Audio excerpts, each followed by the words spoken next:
안녕하세요. 사연에 빠지다의 DJ 민영입니다.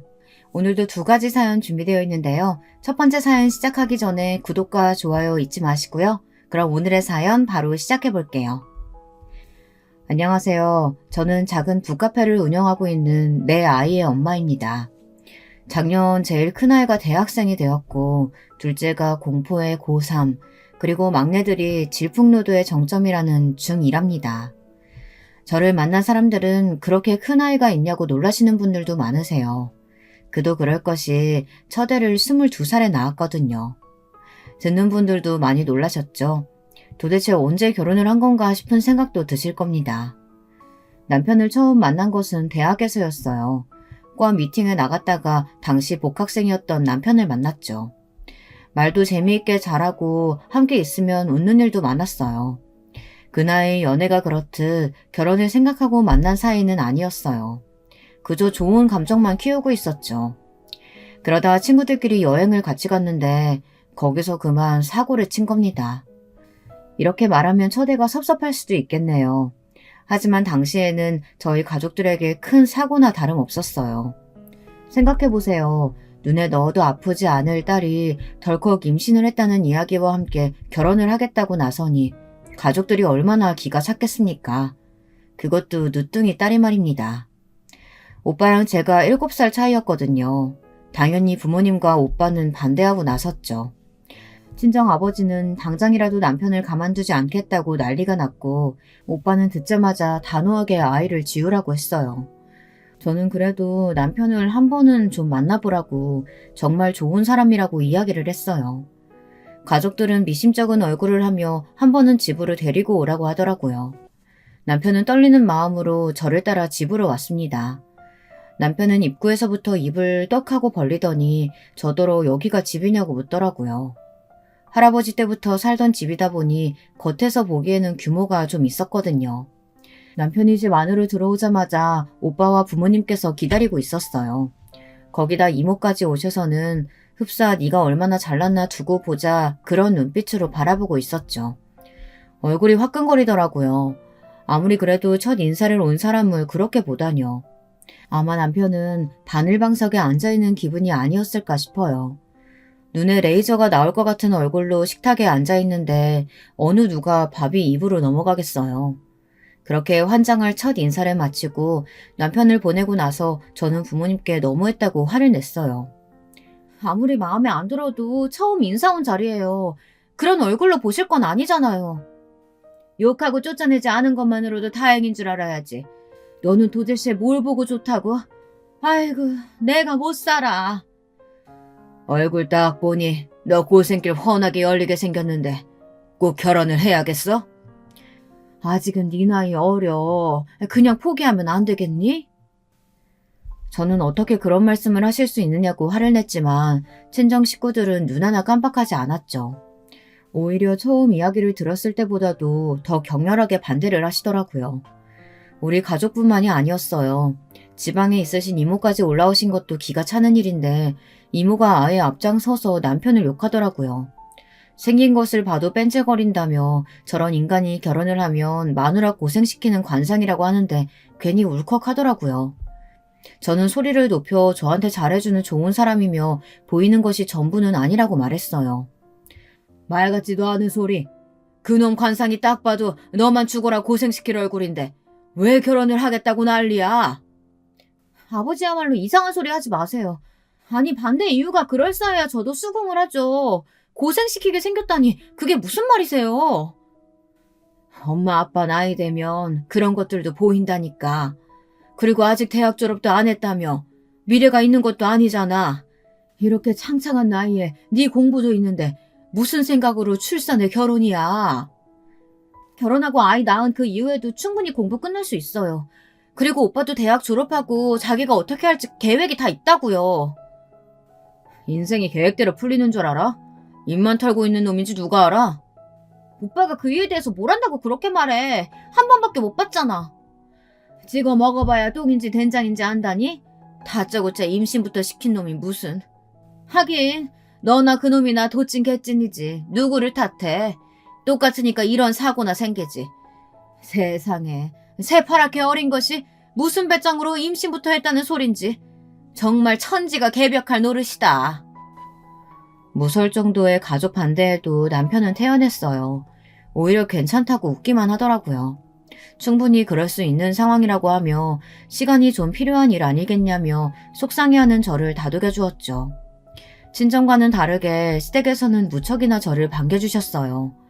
그러다 보니 친정 식구들의 맹렬한 반대는 철없는 저를 더 자극하는 것만 같았죠.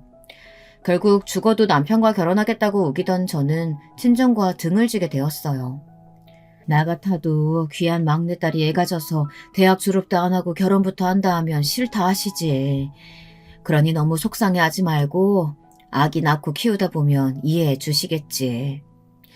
어차피 배불러 지금 당장 결혼식을 할 수도 없으니까 우리 애 낳고 결혼식 올릴 때 그때 장인어른 장모님 모시자. 태어난 우리 애 보면 마음이 바뀌실 거야. 제가 친정의 반대에 많이 괴로워하자 시어머니까지 나서서 저를 다독여 주셨어요. 혹시 임신했는데 몸이라도 상하면 큰일이라고 신경도 많이 써주셨죠. 임신하고도 친정에서 좋지 않은 이야기만 듣던 저에게 시어머니의 다독임과 남편의 다정함은 감동이었어요. 두 사람이 딴 생각을 하고 있다고는 조금도 생각하지 못한 저는 순수하게 그 말을 믿었죠. 첫 임신이라 겁나는 것도 많고 모르는 것 가득한 저는 시댁에 있으면서도 마음이 편하지는 않았어요. 너무 저를 잘 챙겨주셨지만 이상하게 심장이 콩닥콩닥 뛰었죠. 첫 딸아이가 태어나고 저는 고민을 했습니다. 친정 식구들에게 아이가 태어났다는 사실을 이야기해야 하나 고민이 되었죠. 아무리 결혼을 반대하셨지만 그래도 손주가 태어났는데 궁금해하지 않으실까 싶었거든요. 그래서 용기를 내어 연락을 했습니다. 무슨 일인지 오빠가 받더라고요. 다시는 우리 얼굴 안 본 생각으로 나가더니 갑자기 무슨 전화야? 오빠, 나 출산했어. 딸이야. 제 고백에 한동안 오빠는 아무 말이 없었죠. 저는 초조했습니다. 뭐라도 한마디 할 줄 알았는데 조용한 것이 더 불안하기만 했죠. 숨 넘어갈 것 같은 침묵이 이어지고 오빠가 낮은 목소리로 말하더라고요. 그래서 너 아기 낳았으니까 우리 싫다고 집 나간 너를 받아주란 말이야? 네가 무슨 짓을 하고 나간 건지 너는 모르지? 너 때문에 부모님들이 얼마나 상처받으셨는지 상상해본 적도 없지? 어떻게 너는 너 아픈 것만 생각하고 너만 잘났니? 오빠, 지금 나한테 할 말이 그것뿐이야? 애를 낳았다는데 해줄 말이 그것뿐이냐고. 그럼 무슨 소리 기대하고 전화했는데? 다 받아줄 테니 돌아오란 소리 기대했어? 지금 생각해보면 오빠도 눈물을 꾹꾹 눌러 참고 이야기를 했던 것 같아요.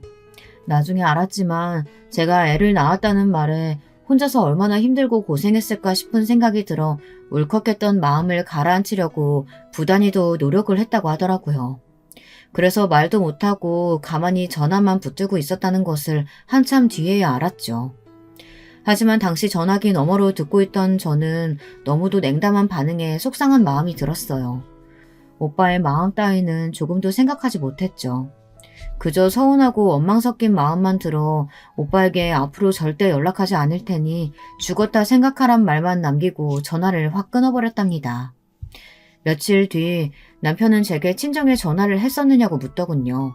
솔직하게 오빠와 있었던 이야기를 했죠. 제 이야기를 듣고 난 남편은 거기서 그렇게 이야기를 하면 어떻게 하느냐고 화를 버럭 내더라고요. 너무 의외였어요. 연애부터 시작해서 그런 남편의 모습을 처음 봤거든요. 어안이 벙벙해서 멍하게 남편을 바라보았습니다. 이제 우리 딸도 태어났고 충분히 마음 풀리셨을 수도 있는데 그 잠깐을 못 참고 당신 사실은 저거랑 다른 이유로 문제 있었던 거 아니야?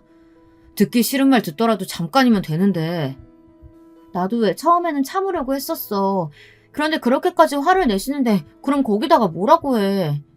손이 발이 되도록 빌었어야지. 무조건 잘못했다고 하고 빌었으면 되는 일을. 진짜 한심하게. 저는 남편의 말에 눈물이 날 것 같았어요. 물론 제가 잘못한 것도 많고 제가 빌었어야 하는 상황인 것도 맞지만 그래도 남편이 그런 말을 할 것이라고는 생각지도 못했거든요. 남편은 제가 울먹이며 고개를 돌리자 아차 싶었는지 갑자기 자신이 너무 심한 말을 한 것 같다며 미안하다고 급하게 사과를 하더군요.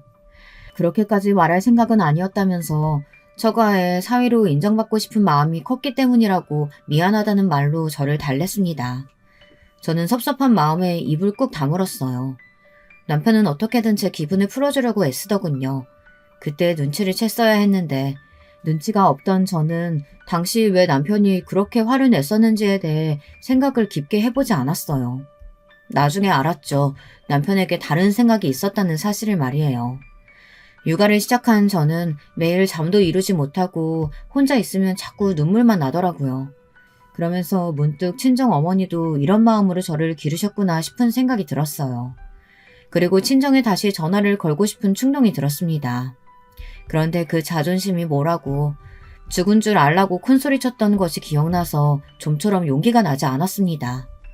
그렇게 고민을 하던 저는 그래도 잘 사는 모습으로 다시 전화를 드리자는 굳은 다짐을 하고 그 다음에는 복학해서 대학을 졸업할 계획을 세우기 시작했어요. 하지만 제 계획은 둘째 임신으로 산산조각이 났죠. 분명 조심한다고 했는데 둘째가 덜컥 들어섰더라고요. 그때는 저도 모르게 남편에게 화를 내기도 했어요. 복학해서 졸업할 생각이었는데 어떻게 하면 되느냐고요. 속상해하지 마. 우리 둘째까지 낳고 나면 처가에서도 더 이상은 뭐라 하시지 못하겠지. 그럼 우리 장인어른이랑 장모님한테 인사도 드리면 되잖아. 그럼 내 복학은? 졸업은? 나도 졸업하고 취직해야 하는데 또 이렇게 미루라고? 둘째 낳고 내년에 가면 되지. 그리고 그때면 처가에서도 우리를 인정해 주실 거고 한결 수월하게 애들 키울 수 있을 거야. 어처구니가 없었죠. 마치 남편의 이야기는 지금의 상황을 자신이 계획했다는 것처럼 들렸거든요. 당시에는 몰랐는데 돌이켜보면 피임을 했지만 남편의 계략이 있었던 것은 아닐까 싶어요. 하여튼 그렇게 저는 복학의 시기를 또다시 1년 미루면서 임신과 육아 괴로움에 몸부림치고 살고 있었죠. 그 와중에 남편은 취직 준비를 한다고 정신이 없어 그 누구에게도 답답한 제 마음을 털어놓지도 못했어요. 시어머니께서도 초반과는 180도 달라지셔서는 이거 해라 저거 해라 잔소리가 심하셨죠. 특히 제가 너무 서러웠던 것은 첫째가 올 때였어요. 저는 배는 불러와서 무거워 움직이는 것도 힘들어 죽겠는데 애가 울 때마다 시어머니께서 도대체 어떻게 해서 애가 우느냐고 짜증을 내시더라고요. 애가 밤낮으로 우는 소리 때문에 신경쇠약에 걸리실 것 같다고 엄마가 그렇게 애를 못 봐서 어떻게 둘이나 키우겠냐고 소리를 지르셨죠. 첫애를 가지고 시댁으로 들어왔을 때는 그렇게 다정하게 행동하셨던 시어머니가 완전히 다른 사람이 된 것이나 다름없었습니다. 그 상황에서 남편이 제 편을 들어주느냐? 그것도 아니었어요. 남편은 애가 우는 소리 때문에 공부에 집중을 할 수 없다고 하면서 집에 좀처럼 들어오지를 않았어요. 주말에도 도서관에 가서 공부해야 한다고 이른 아침부터 나가서는 늦은 밤에나 들어왔죠. 그런데 더 웃긴 것은 진짜 도서관에 갔느냐? 그것은 또 아니라는 거죠. 저녁에 문자 오는 소리에 확인해보면 무슨 술집 이름이 찍힌 카드 안내 문자가 왔거든요. 진짜 너무 화가 나서 하루는 술에 잔뜩 취해 들어오는 남편에게 제정신이냐고 큰 소리를 쳤던 적도 있었어요. 그랬더니 듣고 계시던 시어머니께서 남자가 그럴 수도 있지 뭘 그렇게 따지느냐고 역으로 저를 혼내시는 바람에 그 뒤로는 말도 못했습니다. 둘째는 그래도 두 번째니 고생을 좀 덜하겠거니 생각했는데 전혀 아니더라고요. 오히려 어린아이 둘이다 보니 언제 어떻게 사고를 칠지 몰라 2배로 힘이 더 들었던 것 같아요. 이렇게 하다가는 복학이나 할 수 있을까 걱정이 될 정도였습니다. 그런데 걱정은 그것만 있는 게 아니었어요. 남편이 그렇게 열심히 취업 활동을 했지만 단 한 군데도 붙은 곳이 없었거든요. 서류에서 떨어진 곳이 대부분이고 서류 전형을 통과했다고 하더라도 면접에 가서 떨어졌죠. 남편은 자신이 붙을 것이라고 생각했는지 떨어질 때마다 화를 냈고 술에 잔뜩 취해서 집에 들어오는 일이 많았어요. 솔직히 이야기를 하자면 취업 준비하는 남편을 보면서 저는 잘 될 수 없다고 생각했어요. 입으로만 준비를 했지 솔직히 개인 스펙을 쌓는 것처럼 보이지도 않았거든요. 토익 점수 올리기 위해 학원 다닌다고 등록은 했지만 제가 보기에는 제대로 다니는 것이 맞는지 의심스러웠어요. 너무 대기업만 노리지 말고 내실 좋은 중소기업도 좀 알아보고 그래요. 중소기업? 지금 나더러 어디 가서 명함도 못 내밀 그런 곳에 가라는 말이야? 그렇게 말하지 말고요. 다른 사람한테 자랑하려고 직장 구하는 건 아니잖아요. 당신 적성에 맞는 것을 찾아보는데 간판에 너무 집착하지는 말자는 그런 의미죠. 당신 말 되게 이상하게 한다. 뭐야, 지금 내가 주제도 모르고 대기업 욕심내고 있다는 말을 그 말을 하고 싶은 거야? 도대체 날 뭘로 보는 거야? 제 말에 남편이 길길이 뛰면서 화를 내더군요. 그리고는 자신의 진가를 못 알아보는 회사가 문제라고 이야기하는 남편을 보며 저는 문득 남편과 결혼하면 고생길이 열릴 것이라고 말한 친정 부모님의 얼굴이 떠올랐어요. 저는 무섭게 화를 내는 남편을 보면서 한숨만 내쉬었죠. 해가 바뀌고 남편은 갑자기 대학원으로 진학하겠다고 말했어요. 저는 무슨 대학원이냐고 반대를 했습니다. 원래부터 석박사를 준비했던 사람도 아니고 갑자기 무슨 말도 안 되는 소리인가 싶더라고요. 평소 남편의 말이라고 하면 팥으로 메주를 만들었다고 해도 믿을 시어머니께서도 무슨 대학원이냐고 말리실 정도였답니다. 그래도 남편은 무조건 대학원을 가야겠다고 고집을 부렸어요. 순간 저는 이대로 가만히 있으면 제 복학에도 문제가 생길 것 같다는 생각이 들었죠.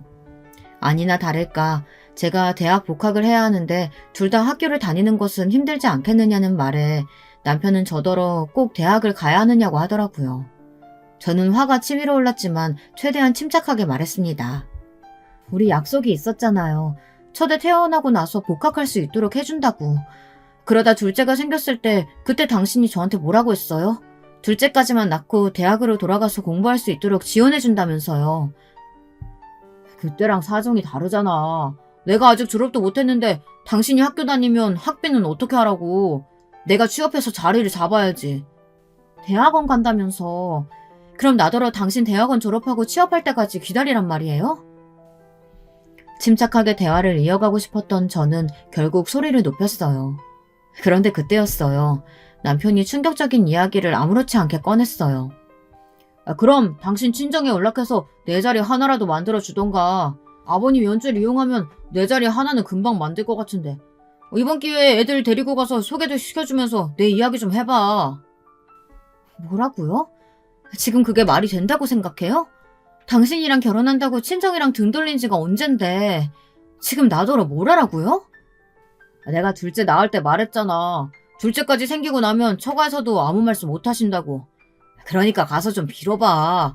내가 취직을 해야 당신도 복학할 거 아니야. 뒤통수를 세게 맞은 기분이었어요.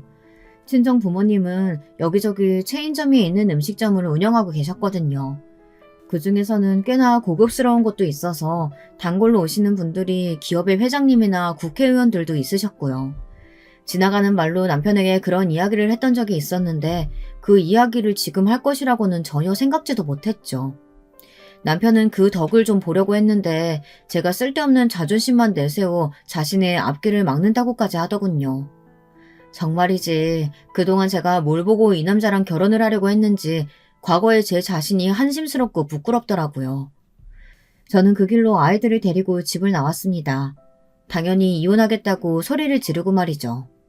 집을 나오기는 했는데 갈 곳이 없더라고요. 친정으로는 당연히 갈 수 없었고 몇 안 되는 친구들과도 자연스럽게 멀어진 상태라 그 누구에게도 도움을 청할 수 없었습니다. 그런데 그때였어요. 중고등학교 동창으로 유학 갔던 친구와 우연히 카페에서 만난 것이죠. 저는 숨이라도 좀 돌릴 생각으로 카페에 들려 앉아있는데 낯선 사람이 제 이름을 부르며 다가오더라고요. 오랜만에 만났는데도 단숨에 알아볼 수 있었죠. 친구는 갑자기 애엄마가 되어있는 저를 보곤 꽤나 놀란 눈치였어요. 이내 무슨 일이냐고 물어보는 친구에게 부끄러워 말을 할 수 없었습니다. 그저 얼버무리며 친구의 안부를 물었죠. 친구는 그런 제 모습에 눈치를 챈 것인지 시간 되면 함께 가자고 하며 첫째를 번쩍 들어올리더군요. 그리고는 애들도 피곤해 보이는데 자기 집에 가서 이야기를 하자고 하더라고요. 화끈거리는 얼굴을 감싸쥐고 저는 친구를 따라 나섰습니다. 아예 귀국을 했다는 친구는 혼자 살기에는 꽤나 넓은 집으로 저를 데리고 갔어요. 그리고 아이들을 편하게 씻기고 재우라고 하고는 잠시 나갔다 오겠다고 하더군요. 그렇게 외출해서 돌아온 친구는 양손 가득 아이들에게 필요한 물건들을 사왔어요. 그리고는 며칠이 되어도 좋으니 편하게 지내라고 말했습니다. 그 말에 저는 참고 있던 눈물을 터뜨리며 있었던 일을 이야기했어요. 친구는 잠자코 제 이야기를 듣고는 말없이 제 어깨를 두드려 주었죠. 다음날 남편에게서 미안하다는 말로 가득한 음성 메시지가 도착했더군요. 제가 전화도 받지 않고 문자며 카카오톡이며 다 반응이 없자 초조해진 것 같았어요. 아마 제가 갈 곳도 없으니 금방 돌아오겠거니 싶었는데 아예 외박을 하자 놀란 모양이더라고요. 그러면서 저더러 친정이냐고 물어보며 친정이라면 바로 데리러 가겠다고 하더군요. 기가 찼어요. 저는 친구와 함께 있다는 말과 함께 이혼 서류나 준비해두라고 말했죠. 남편은 자신이 잘못했다고 한 번만 용서해달라고 말했어요. 내가 당신 앞길을 막고 있다며. 나야말로 당신 때문에 인생이 틀어진 사람이야. 왜 이래? 그러니까 서로 헤어져서 각자 갈 길 가자고. 진짜 미안해. 내가 홧김에 실수했어. 내가 당신 하라는 대로 다 할게. 대학원 가지 말고 돈 벌어오라고 하면 돈 벌어 올게. 그러니까 어서 집으로 돌아와. 어머니도 당신 찾고 난리도 아니야. 어머니께 말씀드려. 나는 상관없으니까. 그리고 이혼 서류 쓰면서 애들 양육은 내가 할 테니까 양육권은 상상조차 하지 마. 저는 그렇게 말하고 전화를 끊었죠. 얼마 뒤 이번에는 시어머니께서 전화가 오셔서는 제가 무슨 힘이 있어서 애들을 키울 수 있느냐고 하시더니 아무리 남편이 잘못을 했다고 해도 어디 여자가 집을 나가느냐고 소리를 지르시더군요. 저는 이혼할 것이라고 다시 말씀드렸고 시어머니께서는 이혼을 하더라도 애들은 두고 가라고 하셨어요. 자기네 핏줄을 남에게 맡길 수는 없다고 말이죠. 정말이지 무슨 막장 드라마도 아니고 이 상황이 뭔가 싶었습니다. 시어머니께서는 무능력한 저보다는 남편이 아이를 키우는 것이 맞지 않겠느냐고 큰소리치시며 법대로 해도 자신들이 유리하다고 하시더군요. 그러면서 지금도 늦지 않았으니 잘못했다고 하고 들어오면 모든 것을 용서해주겠다고 말하셨어요. 저는 남편과 알아서 정리할 테니 시어머니께서는 참견하지 마시라고 말하고는 전화를 끊어버렸죠. 정말 많은 생각을 했습니다. 시어머니의 무능력하다는 말이 제 심장을 찔렀죠. 확실히 제게는 남은 것이 아무것도 없었어요. 가진 돈도 얼마 남지 않은 상황이라 무엇 하나라도 시작할 수 있는 것이 없었죠. 애들을 뺏길 것 같은 공포가 머릿속에 가득했어요. 거기다 애들을 보고 있으니 괜히 이혼해서 애들을 아빠 없는 자식으로 만드는 것이 과연 옳은 일인가 고민이 되기도 했고요. 좋든 싫든 그래도 아빠인데 하고 말이죠. 아마 제 이야기를 듣고 계신 분들 중에는 저런 답답이가 다 있나 하시면서 한심해하실 분들도 계시겠죠.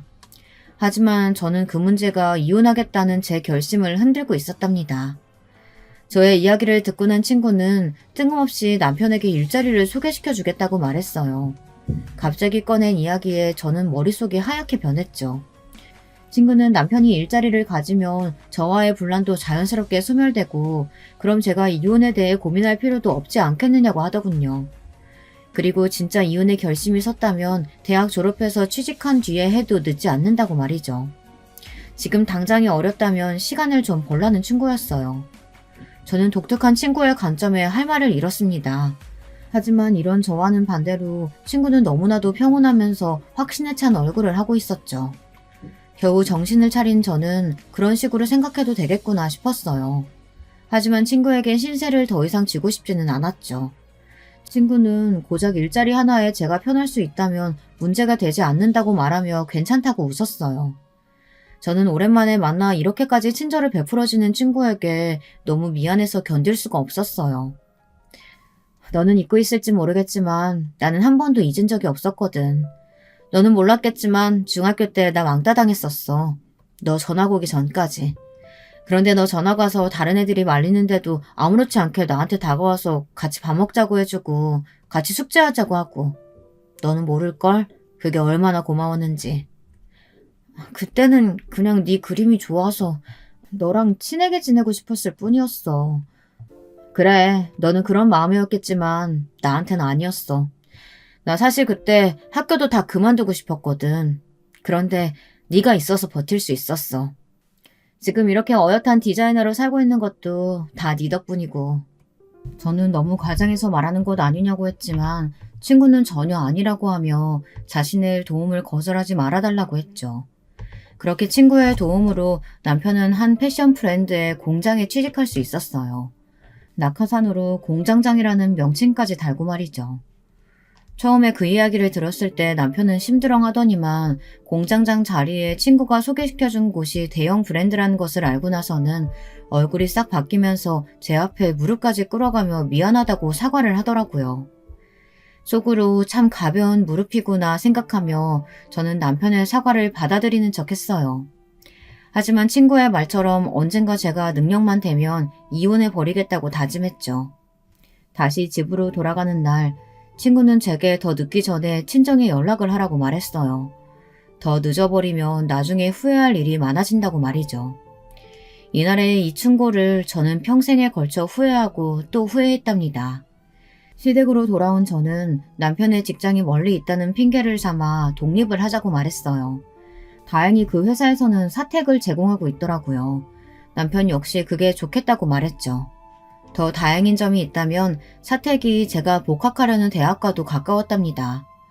다음에 남편이 취직을 하고 저는 바로 복학을 했어요. 아이들은 남편 회사의 어린이집에 맡겨두고 정말 미친 듯이 공부만 했어요. 남편과는 자연스럽게 대면대면한 사이가 되었죠. 그렇게 저는 대학 졸업반이 되었고 취업 준비도 자연스럽게 시작했답니다. 남편은 그런 저를 보면서 취직이 쉬운 것이 아니라며 차라리 사택 근처에서 알바자리나 알아보는 것이 어떻겠느냐고 말했지만 저는 이혼을 생각하며 이를 악물고 악착같이 덤벼들었어요. 덕분인지 몇 군데 면접을 보러 오라는 연락을 받았고 결국에는 취업에 성공할 수 있었답니다. 그것도 대기업의 말이죠. 사실 애도 있고 해서 성공할 것이라고는 전혀 기대하지 않았거든요. 그저 경험 삼아 넣어보자 정도였는데 붙어버릴 줄은 몰랐죠. 진짜 얼마나 기뻤는지 말로 다 표현하기 힘들 정도였어요. 남편은 이런 제 소식에 처음에는 인상을 쓸 정도로 기분을 나빠하더니만 갑자기 축하한다고 말해주더라고요. 그리고는 일이 벌어진 것이죠. 남편이 축하 파티를 하자고 하더니 술이 좀 들어가면서 자연스럽게 관계를 가지게 된 것이죠. 사실 그동안 남편과의 관계를 의도적으로 피해왔었거든요. 그런데 하필 그날 술에 취해 관계를 맺은 것이 원인이 되어 임신이 되어버린 것입니다.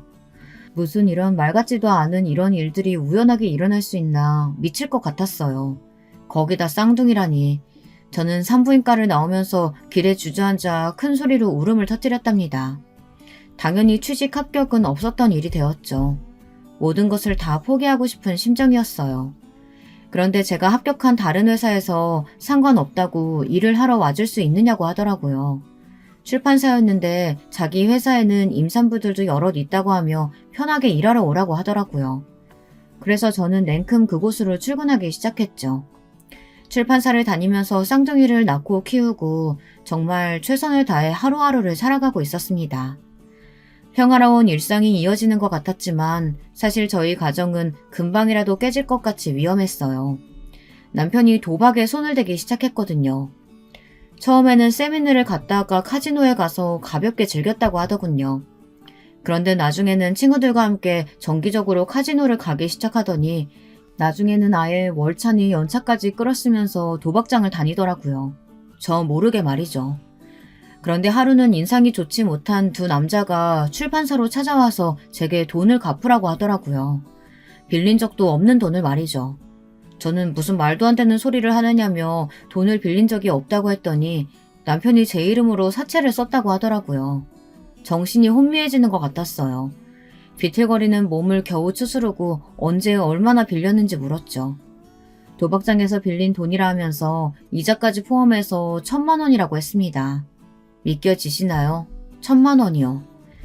20평대 사택에서 내 아이들과 북적거리며 살고 있는 가정의 가장이 도박장에서 1,000만 원의 빚을 지고도 그 돈을 아내 명의로 빌렸다는 사실이 있을 수 있는 일이겠습니까? 순간 저는 제가 잘못 들었다고 생각했어요. 하지만 몇 번을 확인해도 1,000만 원이었습니다. 저는 제가 빌린 돈이 아니라 갚을 수 없다고 말했지만 두 사람은 명의가 저로 되어 있는 이상 어쩔 수 없다고 하더군요. 그러면서 아무래도 전혀 모르는 눈치니 오늘은 이만 가보겠지만 다음에는 이렇게 정중하게 물러나지 않을 것이라고 경고도 하고요. 저는 두 사람이 가고 나서도 한참을 그 자리에 앉아 있었습니다. 그리고 진정이 되지 않는 손을 몇 번이나 만지작거리며 남편에게 전화를 걸었죠. 그런데 남편의 반응이 너무 소름 돋더라고요. 거기로 갔어? 그 조금만 기다리라고 했는데 하여튼 못 배운 것들이 인내심도 없어서는. 내가 알아서 해결할 테니까 당신은 걱정할 필요 없어. 당신이 무슨 재주로 그 많은 돈을 하루아침에 갚겠다는 말인데 미쳤어요? 도박이라니. 우리 애들은 생각도 안 해요? 참 시끄럽네. 이번에 주식 정리된 돈이 좀 들어왔으니까 걱정하지 말라고. 내일이면 다 갚을 수 있어. 남편의 입에서 주식이란 단어가 튀어나오는데 정말 미치겠더라고요. 저는 주식도 하고 있었느냐고 소리를 높였지만 남편은 여자가 어디서 남자 하는 일에 말을 하느냐며 그저 조용히 입만 닫고 있으라고 했죠. 기가 찼어요. 그래도 해결하겠다고 큰소리치는 남편의 말을 믿고 기다리고 있었죠. 그런데 이틀 뒤 시어머니께 전화가 오더군요. 꽤나 당황한 목소리로 제게 도대체 집에서 살림을 어떻게 하고 있느냐고 소리를 지르시더라고요. 제가 무슨 일이냐고 묻자 남편이 시어머니의 명의로 돈을 빌렸는데 갚지를 않아 사람들이 찾아왔다고 하시더군요.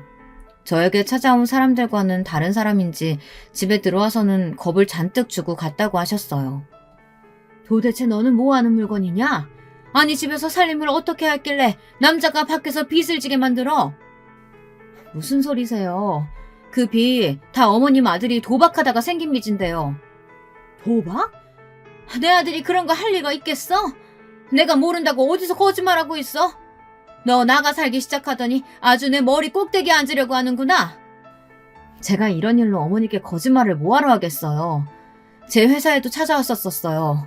남편이 도박장에서 빚을 졌다고. 제 말에 시어머니께서는 한동안 말씀이 없으셨어요. 저는 이렇게는 남편과 못 살겠으니 이혼하겠다고 말했죠. 다른 것은 다 참아도 도박을 어떻게 참고 살겠냐고 말이죠. 그러면서 이제 저도 능력이 있으니 충분히 아이들을 데려가 키울 수 있다고 말하며 양육권을 가지고 겁줄 생각은 하지 마시라고 했답니다. 시어머니께서는 그럴 리 없다는 말만 되풀이 하시더니 갑자기 헛소리를 하셨어요. 다 너 때문이잖아. 너 만나고 나서 되는 일이 없어. 네가 집에서 얼마나 못되게 굴었으면 밖으로 나가다녀. 우리 아들이 네가 얼마나 돈돈하면서 피를 말리면 도박에 손을 댔겠냐고. 뭐라고요? 어머니, 지금 진심으로 하시는 말씀은 아니죠? 사돈댁이 잘 사니까 나중에 다 덕보고 살 수 있다는 그 말에 내가 결혼을 허락하는 게 아니었는데. 아휴, 솔직히 대학생이 남자 따라 여행 갔으면 볼장 다 본 거 아니냐? 그런 내가 널 허락한 이유가 사돈댁 돈 그거 하나였는데 친정에서 버림받더니만. 아휴, 내 아들 인생만 불쌍하지. 저는 시어머니의 말에 둔기로 머리를 맞은 것처럼 충격을 받았어요. 시어머니께서는 어떻게 되었든 당장 이 문제를 해결해서 다시는 자신의 집으로 사람들이 찾아오지 못하도록 하라고 하시며 전화를 끊으셨어요. 저는 이를 악물고 바로 짐을 쌌죠. 아직 독립하기 위해서는 돈을 더 모아야 했지만 준비해둔 이혼 서류와 양육권 포기 각서를 식탁에 올려두고는 바로 집을 나왔어요. 도박비 문제가 해결이 되기는 했는지 사채업자들이 회사에 찾아오는 일은 없더군요. 남편은 무슨 이혼이냐고 말도 안 된다고 했지만 저는 절대 같이 살 수 없다고 말하면서 이혼 서류에 도장 찍고 남남으로 지내자고 했죠. 남편은 차일피일 미루기만 할 뿐 확답을 주지 않았고요. 저는 몇 번이나 내용 증명을 보내며 당장 이혼에 동의하지 않으면 법정까지 가겠다고 했습니다. 애들 양육권만 넘겨주면 위자료도 다 필요 없다고 했고요. 위자료를 왜 포기하냐고 다그칠 수도 있으시겠지만 당시 제게는 이혼과 아이들 외에는 바라는 것이 아무것도 없었거든요.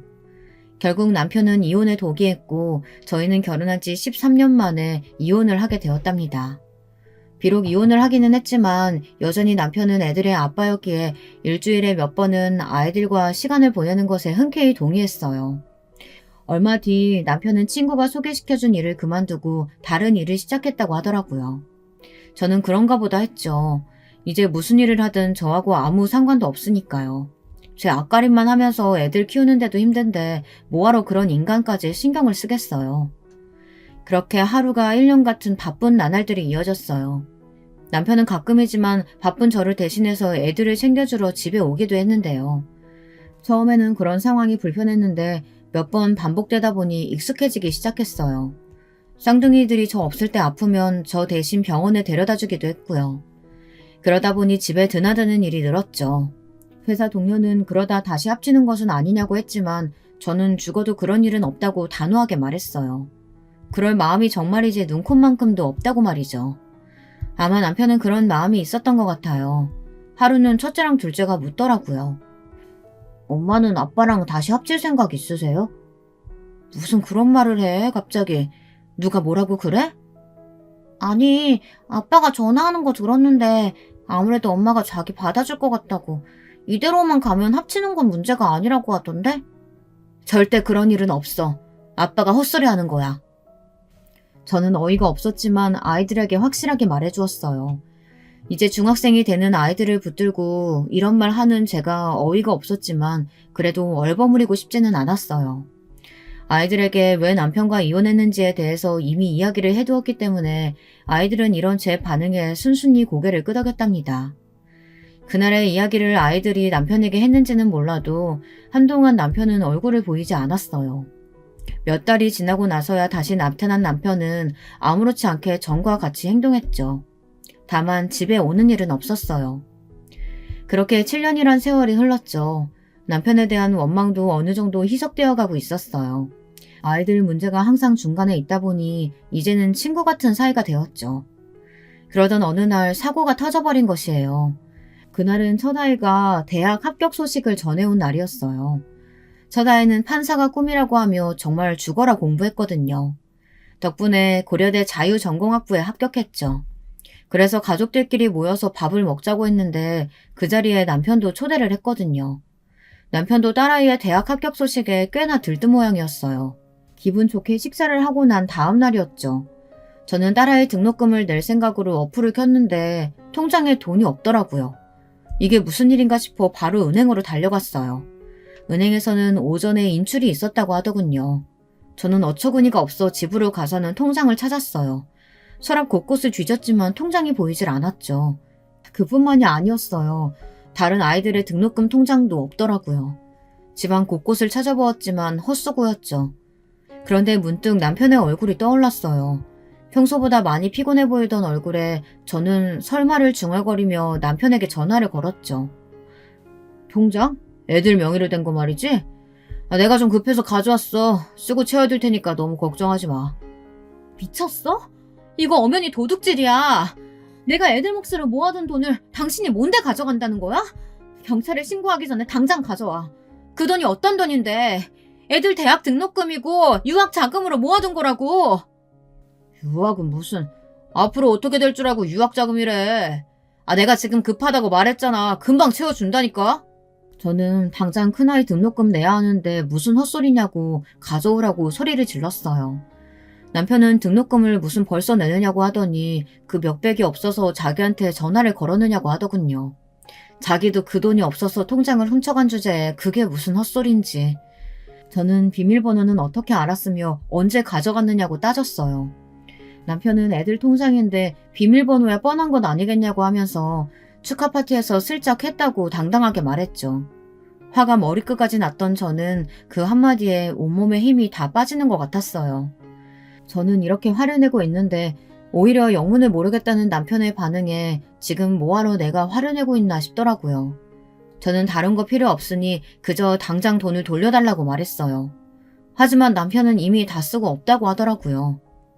그 많은 돈이 없다는 게 말이 되는 소리야? 어머니 생신이랑 올해 해외여행 보내드리고 싶었는데 주식이 좀 빠져서 손해가 났어. 어쩔 수 없었어. 시부모님께 효도했다고 생각해. 효도?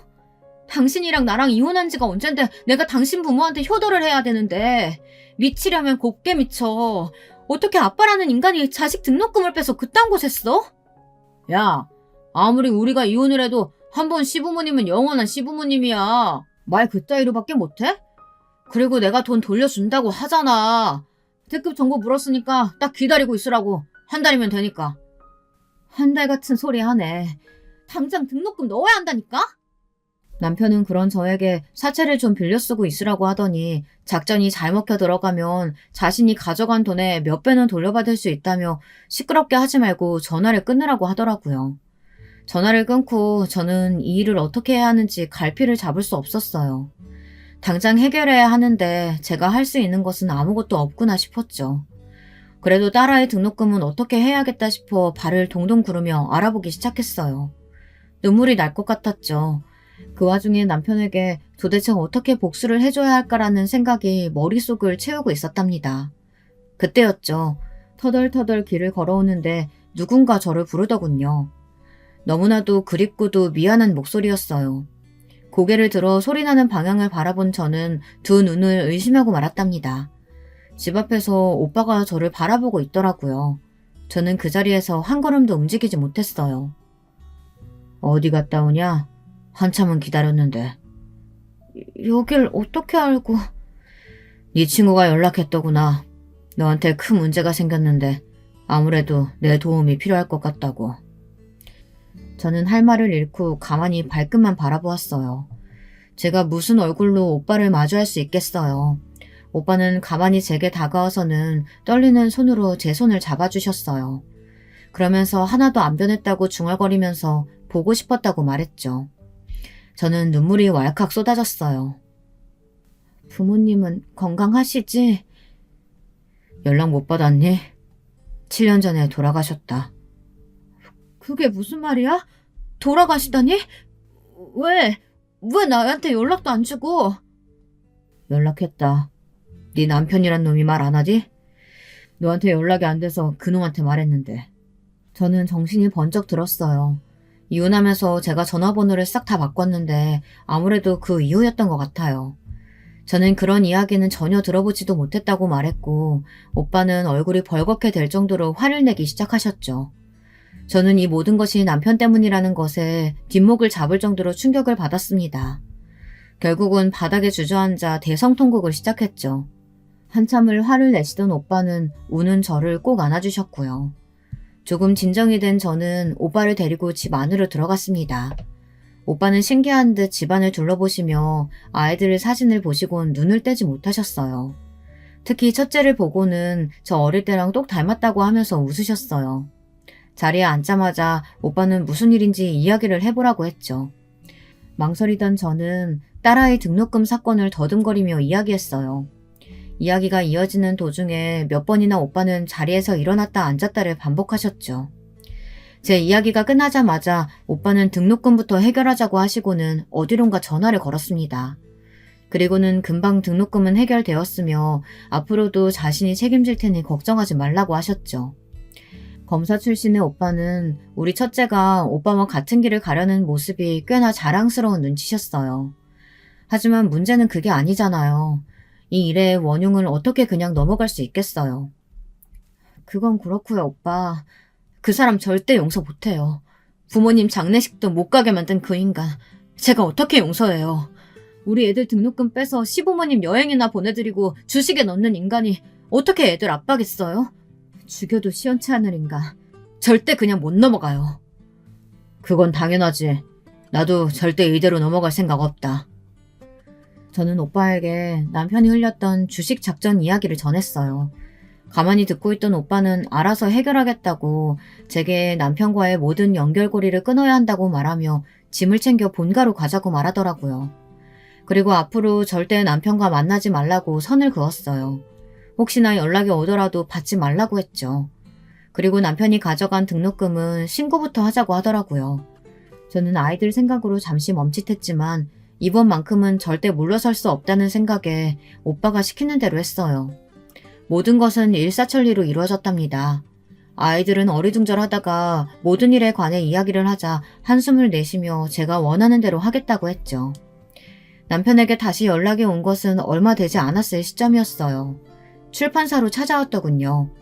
아주 사색이 되어서 와서는 무슨 정신으로 자신을 신고했냐고 했어요. 저는 조금도 망설임 없이 경찰을 불렀습니다.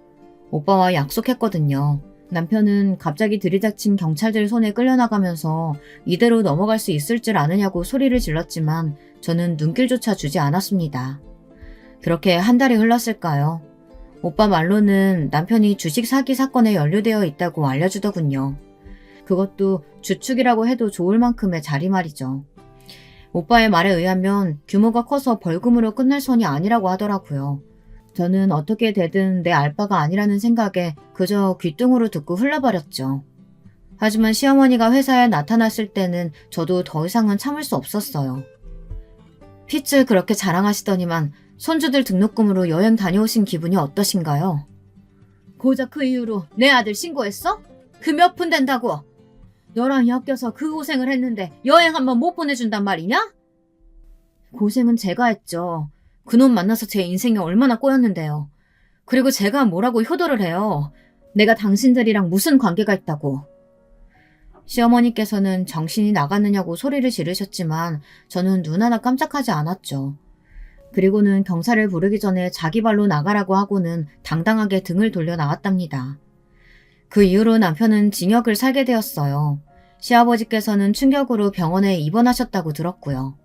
그것도 남편이 아주 절절하게 아이들에게 편지를 보내기에 알았죠. 편지는 아주 가관이었어요. 얼마나 아이들을 사랑하는지, 그리고 자신이 지금 곤란한 상황에 빠진 것이 다 저 때문이라는 설명과 함께 외삼촌에게 말해 자신을 꺼내달라는 부탁도 적혀 있더군요. 저도 어이가 없었지만 아이들도 마찬가지였나 보더라고요. 쌍둥이가 됐든 앞으로 자신들 인생에는 아빠라는 존재는 없다고 단호하게 말하며 답장조차 쓰지 않더라고요. 그 뒤로도 몇 번이고 연락이 더 오기는 했지만 아이들은 아예 반응조차 보이질 않았죠. 남편 일이 있고 나서 저는 출판사를 그만두고 북카페를 오픈했어요. 그러면서 공부하고 싶었던 것들을 다시 시도하기도 했죠. 비록 저의 청춘은 그놈 때문에 얼룩졌지만 그래도 사랑스러운 아이들을 만났고 그 덕분에 버티고 살아온 세월도 있으니까 더 이상은 후회하지 않으려고요. 끝까지 제 이야기 들어주셔서 정말 감사드립니다. 여러분, 두 번째 사연 시작하기 전에 좋아요, 구독 꼭 눌러주실 거죠? 그럼 두 번째 사연 바로 시작합니다. 지금 소개해드릴 사연은 경기도의 모처에서 거주하고 계신다는 여성 시청자분께서 보내주셨습니다. 안녕하세요. 제가 매일은 아니더라도 일주일에 4회 이상은 사연 영상을 꼭 시청하는 사람인데요. 얼마 전에 사연에 빠지다 어떤 사연 하나를 접하고 가슴이 먹먹해졌어요. 그 사연자분이 자기의 유년 시절을 덤덤하게 적어 내려가셨던데 원래 별 생각 없이 영상을 틀어놨었다가 어느새 완전히 빨려 들어가서 집중을 했었습니다. 사람 사는 모습들이 거기서 거기라는 생각이 들다가도 사람마다 정말 색다른 삶을 살아가는 게 인생이구나 하는 생각 또한 든다는 게 사연을 접하는 묘미 같아요. 저도 시간적 그리고 정신적 여유를 내서 제 사연을 적어보고자 하는 바람을 품고 있었다가 오늘 이렇게 노트북 앞에 앉았습니다. 들어주시는 분들이 재밌게 여겨주실지 어떨지는 모르겠으나 저는 사연을 적어보는 것 자체를 제 인생에서 시도해보는 다양한 도전 중 하나로 여기고 있습니다. 언제부턴가 금수저라는 표현이 널리 쓰이기 시작하더니 지금은 아예 보편화된 단어가 되었어요. 태어날 때부터 부유한 배경을 타고난 사람들을 입에 금수저 물고 태어났다고 표현한다죠. 부모 잘 만나는 게 최고의 능력이라고 여겨지는 게 요즘의 세태라고 합니다. 출발선부터 남들보다 앞서 있는 것만큼 인생을 살아가는데 유리하는 것은 없으니까요. 지금과는 사회현상을 다루는 모습이 살짝 달라서 그렇지 저 어렸을 때도 부의 척도로 급을 나누는 것은 있었습니다. 지금이 돈으로 계급을 나누는 현상이 아주 널리 퍼져 있는 일반적인 현상이라고 한다면 저 어렸을 때는 그게 널리 퍼져 있지는 않지만 그 계급 나누기가 이루어질 때는 아주 잔인하고 거침이 없었다는 게 특징이었죠. 공공연한 놀림의 대상이었으며 조롱과 멸시를 받기 십상이었습니다. 요즘은 학교에서 체벌이 없는 세상이잖아요. 학교에서 친구를 잘못 왕따시켰다가는 그게 기록으로 남아서 도리어 자기 미래를 말아먹을 수도 있는 것이 현재의 모습이죠. 그러나 저 어렸을 때는 체벌이란 너무나도 자연스러운 행위였어요. 선생님이나 동급생들이 가난하고 빽없는 아이를 놀려먹는 건 전혀 낯선 풍경이 아니었던 것 같네요. 제가 이렇게 말을 하는 것은 제가 바로 그 표적이 되어봤기 때문입니다.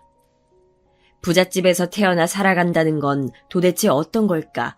무슨 기분일까? 이런 궁금증을 어린 나이에 품고 있었던 저는 가난하고 볼품없는 집안의 막내였습니다. 우리 집 막내! 너만 없었어도 먹일 잎 하나는 줄었을 텐데. 막내는 낳을 생각이 없었건만 어쩌다가 생겨서 어쩌다가 태어났는지 아휴. 이런 무례하고 무식한 소리를 아무렇지 않게 하고 나셨던 분들이 바로 저희 부모님이셨습니다. 제가 태어나고 싶다고 두 분을 졸라서 세상에 태어난 것도 아니건만 저는 존재 자체로 왠지 죄인이 된 기분이었어요. 제가 기억하는 한 아주 오래전부터 저는 그런 느낌을 집에서 받아왔습니다. 제 위로는 언니가 2명이었죠. 저랑은 나이 차이가 꽤 났고 언니들끼리는 연년생이에요. 여기서 또 웃긴 게 둘째인 작은 언니가 아들일 거라고 출산 전에 아버지는 물론이고 다른 사람들이 다 그렇게 짐작했었대요. 그건 짐작이라기보다는 소망이었겠지만요. 첫째가 딸이니까 둘째는 당연히 아들이어야 마땅하다는 논리였습니다. 언니들이 연년생인 것은 제 생각에 그래서인 것 같아요. 아들을 기대했건만 첫째가 딸로 태어났으니 얼른 아들을 가지기 위해서 둘째 임신으로 이어졌던 것입니다.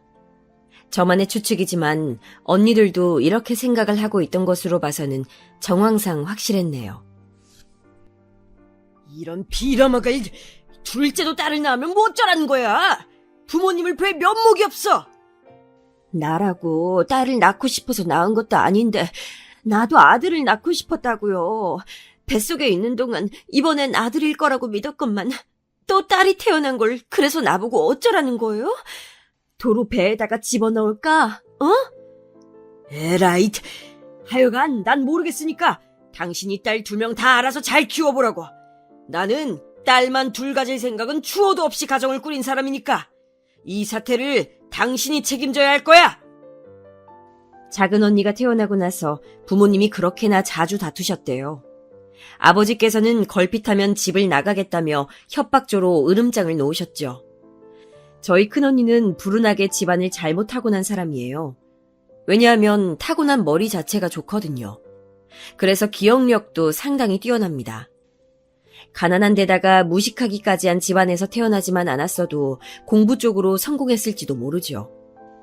아무튼 이런 큰언니가 직접 보고 들었던 것을 기억하고 저한테 전해준 것들이니 부모님께서 작은 언니가 아들이 아니라 딸이라는 사실, 그거 하나 때문에 몇 년이고 지독히도 싸워대셨다는 것은 틀림없는 사실입니다.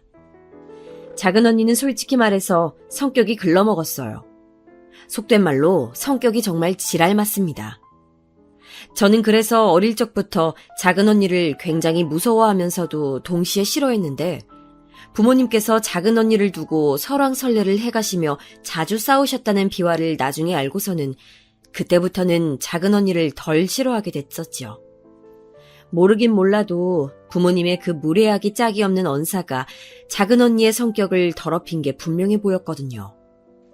그런 환경에 놓이지만 않았다면 그놈의 너는 왜 딸로 태어났냐, 아들이길 바랐는데 라는 말만 지겹게 듣지만 않았다면 작은 언니는 제법 착하고 괜찮은 사람으로 자라났을지도 모를 일입니다.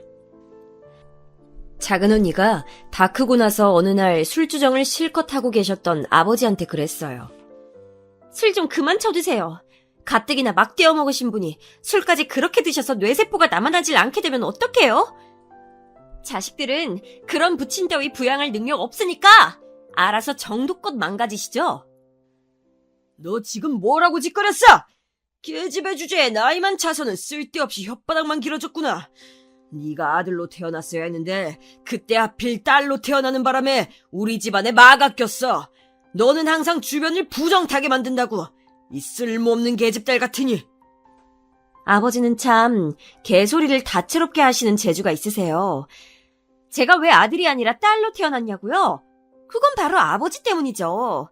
자식의 성별을 결정짓는 것은 남자 쪽이니까요. 그런데도 옛날부터 엄마를 그렇게나 원망하면서 구박해대셨죠? 하여간에 무식해도 그렇게까지 무식할 수가 있나? 작은 언니가 과장스럽게 혀를 쯧쯧하면서 고개를 저었을 때 아버지께서는 거의 뒤로 넘어가려고 하시면서 분노하셨습니다. 그러나 그걸 두려워할 작은 언니가 아니었죠. 아버지가 휘어잡고 당신의 뜻대로 다루기엔 이미 작은 언니가 너무나도 많이 커버린 뒤였습니다. 작은 언니가 자식 성별을 결정짓는 요소를 아버지 앞에서 터뜨린 이후에 웃기게도 집안에 변화가 일어났었던 것 같아요. 우선 엄마가 새삼 당당해지셔선 고개를 빳빳하게 쳐들고 다니신 게 있었네요. 그때까진 엄마는 당신의 탓으로 딸만 줄줄이 셋 낳았다고 생각하고 계셨거든요. 그런데 그게 아니었던 걸 알게 되신 이후로 어딘가 격양돼 보이셨죠.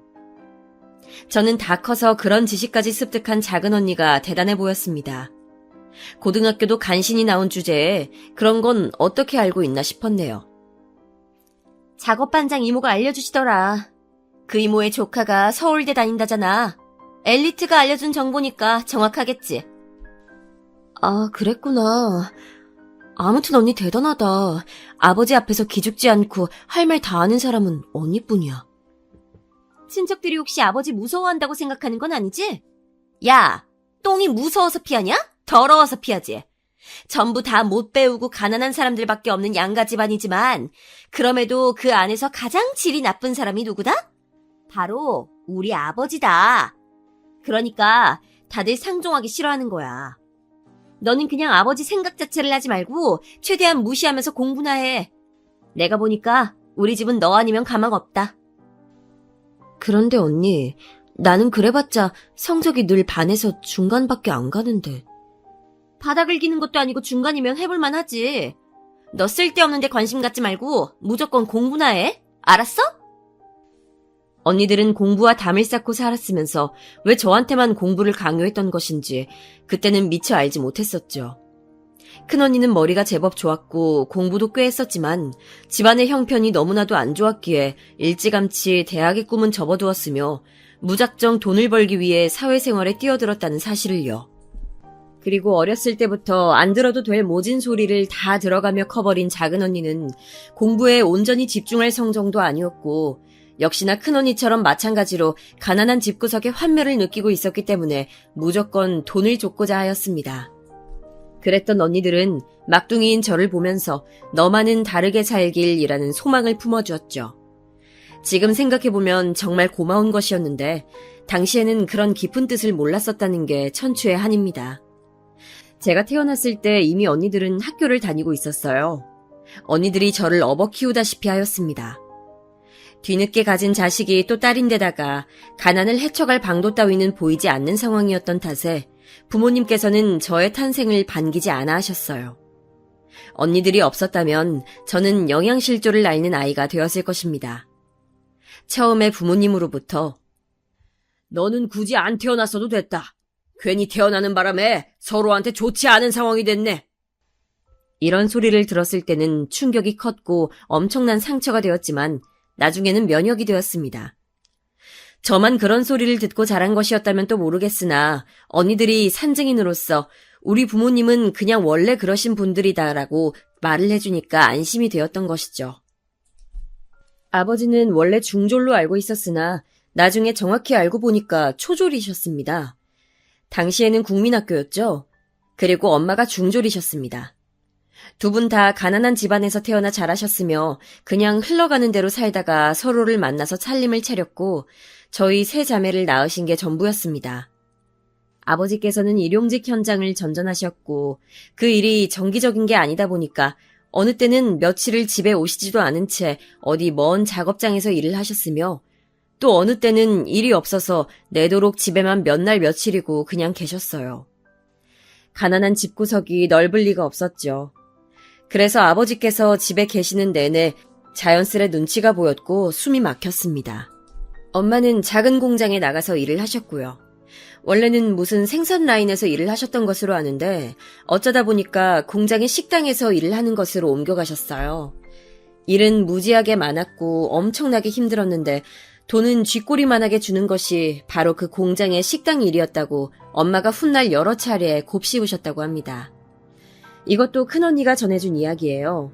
돈을 얼마나 조금 받고 계셨는지는 당시에 저는 알지 못하였으나 엄마가 남은 반찬 같은 걸 종종 싸우셨기에 그걸 기다렸다가 먹었던 추억이라면 많이 쌓은 바였어요. 식어 빠진 반찬도 얼마나 맛있게 느껴졌는지 모릅니다. 집에 있는 반찬이라곤 늘 거기서 거기였거든요. 마른 반찬 두어 가지와 김치뿐이었죠. 그런 집이었으니 엄마가 적은 양이라도 공장 식당에서 반찬을 가져오시면 그저 여러 가지 맛을 볼 수 있다는 것만으로도 즐거웠던 기억이 납니다. 가난한 집들이 모여 살았던 동네였는데 전부 다 각자의 집이 좁게 느껴졌기에 아이들끼리 꼭 밖으로 나와서 어울려 놀았어요. 그랬다가 잘 사는 아파트 단지 근처로 가면 거기 사는 애들이 저희 무리를 손가락질하면서 거지들 온다, 병균 옮는다 이런 식으로 외쳐댔었죠.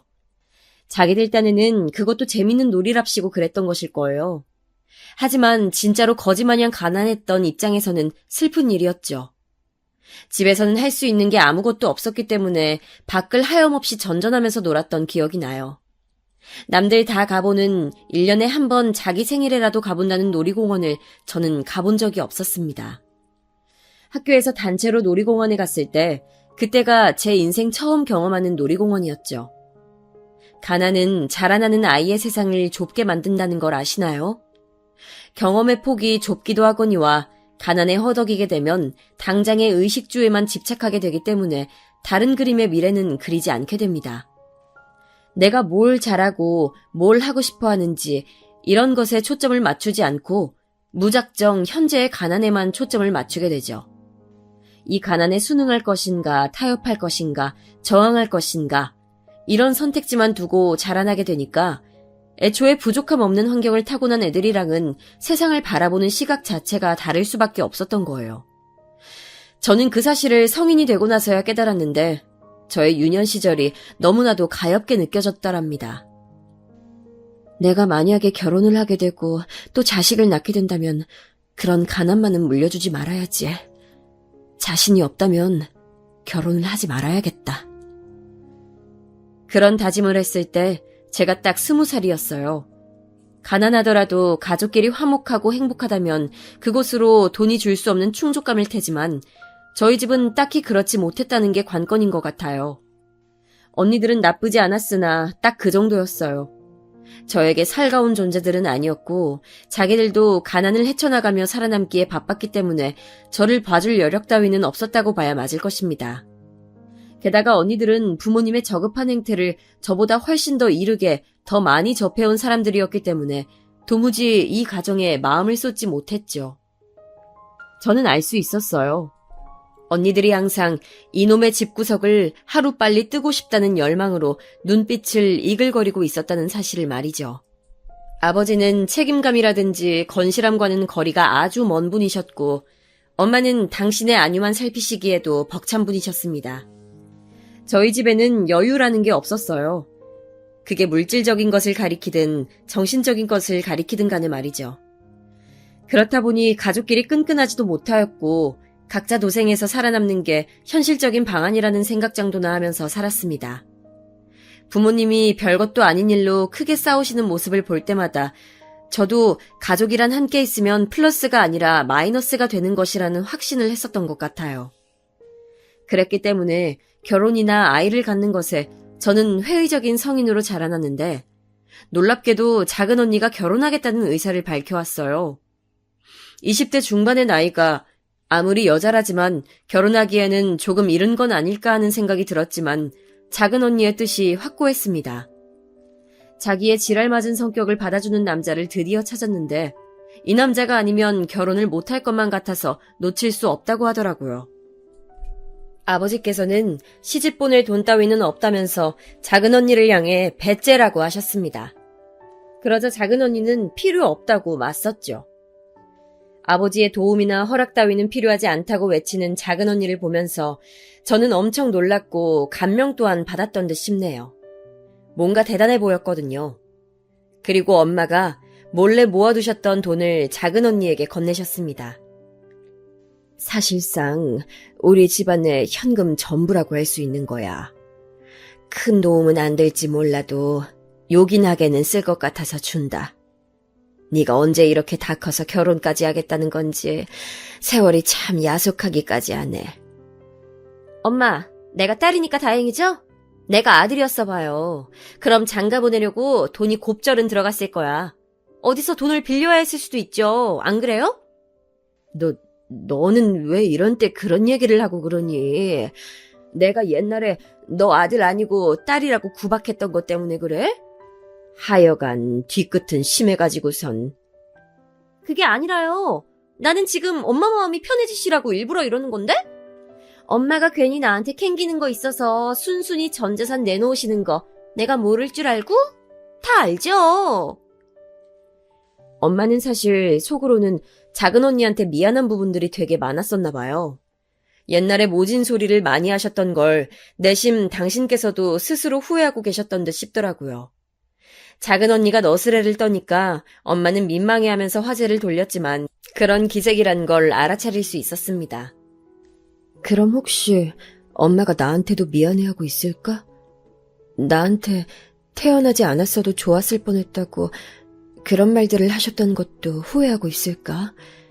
어쩌면 엄마가 나한테 사과하고 싶으실지도 몰라. 저는 작은 언니가 결혼할 때 생전 처음으로 끈끈한 가족애 같은 걸 실감해봤어요. 자라면서 지독한 가난 때문에 당한 수모가 안팎으로 많았었는데 그래서 엄마와도 사이가 대면대면한 모녀지간이었거든요. 그렇지만 엄마가 과거를 후회하고 계신다면 저는 기꺼이 그 마음에 응답하고 싶다는 생각이 들었습니다. 가족은 자주 안 부딪힐수록 좋고 말을 안 섞을수록 사이가 좋다는 확신을 가지고 살아온 제가 사고방식을 조금 달리하게 된 순간이었지요. 작은 언니는 저희 집보다 경제적인 수준이 약간 나은 집안에 시집을 갔습니다.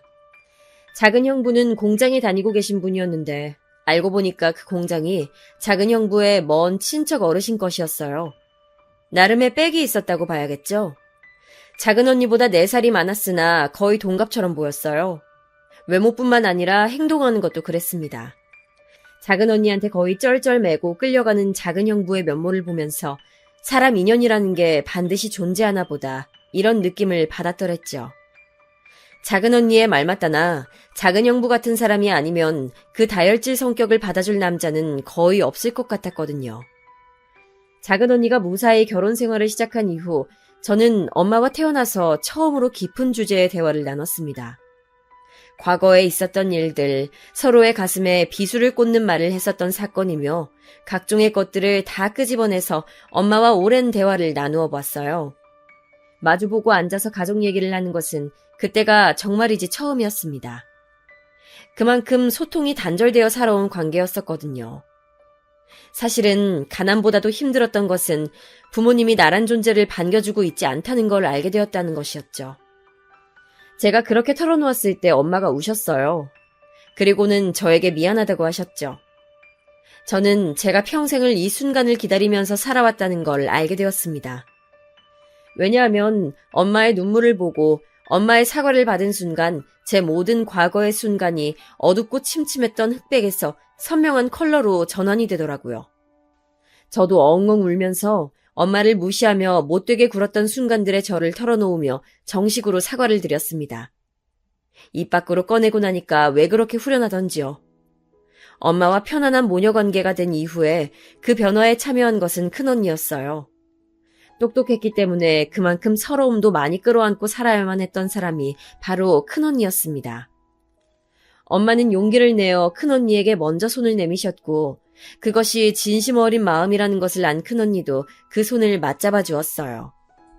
결혼한 작은 언니는 자기 짝을 만나서인지 형편이 넉넉하거나 말거나 상관없이 잘 지내더라고요. 그토록 가난을 벗어나고 싶어 했던 사람이 바로 작은 언니였건만 그런 야망도 접어두고 결혼할 정도라면 작은 형부가 진심으로 마음에 들었던 것 같아요. 그 모습을 보면서 저도 결혼이란 것에 호기심을 가지게 되었던 듯 싶습니다. 엄마, 큰언니, 저 이렇게 모녀들끼리는 점차 잘 지내게 됐어요. 좋은 현상이었지만 이 모습을 달갑지 않게 바라보는 시선도 있었습니다. 바로 저희 아버지셨죠. 놀고들 자빠졌다. 세상 천지에 뭐 좋은 일이 하나라도 있다고 그렇게들 태평하게 있고 난리야. 하여간 볼썽사나운 여자들 같으니라고. 죄다 부정타는 기운들을 끌고 다닌다고. 에라이 재수없는 여자들. 저희 세 모녀를 두고 아버지께서는 그렇게 말씀하셨지만 정작 재수가 없으신 분은 공교롭게도 아버지셨답니다. 제가 22살 때였어요. 아버지께서는 술독에 빠져 사셨고 그 아무도 말릴 수 없는 존재였는데 어느 날 취기가 잔뜩 오른 상태에서 어떤 사람과 시비가 붙으셨던 것입니다. 그냥 지나가던 행인이었다는데 아버지께서 먼저 시비를 거신 건지 어쩐 건지는 솔직히 진위 여부를 몰라요. 아무튼 그 사람과 크게 시비가 붙어서 주먹 다짐이 오갔는데 평생에 가난하였고 궁핍함에 시달렸으며 나이가 들수록 고주망태가 되어가신 분이 체격이 좋으면 얼마나 좋았고 싸움을 잘하면 얼마나 잘했겠나요. 평소에는 항상 돈 없다는 말을 입에 달고 사시면서 병원 근처에는 얼씬도 안 하는 분이셨으나 크게 다치시는 바람에 별 수 없이 병원 신세를 지게 되셨습니다.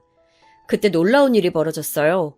저희 아버지께서 아프다고 말씀하시는 걸 듣던 어느 간호사분께서 문득 뭔가 이상하다는 느낌을 받으셨다고 합니다.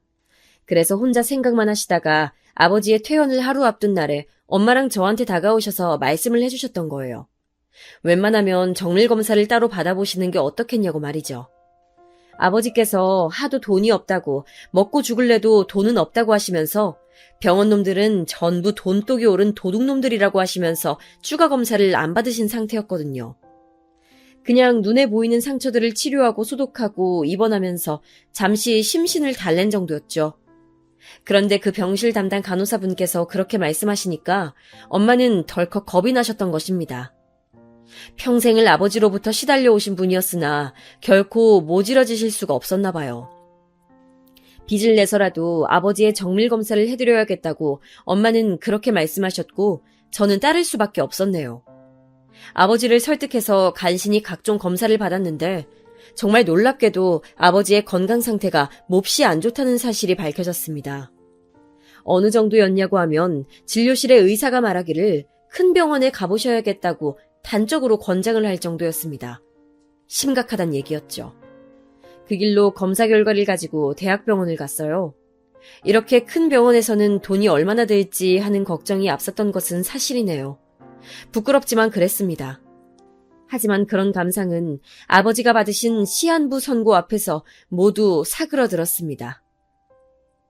내가 가망이 없는 상태라고? 그럴 리가 없어. 내가 이럴 줄 알았지. 이 돈독에 오른 놈들, 순 돌팔이 놈들.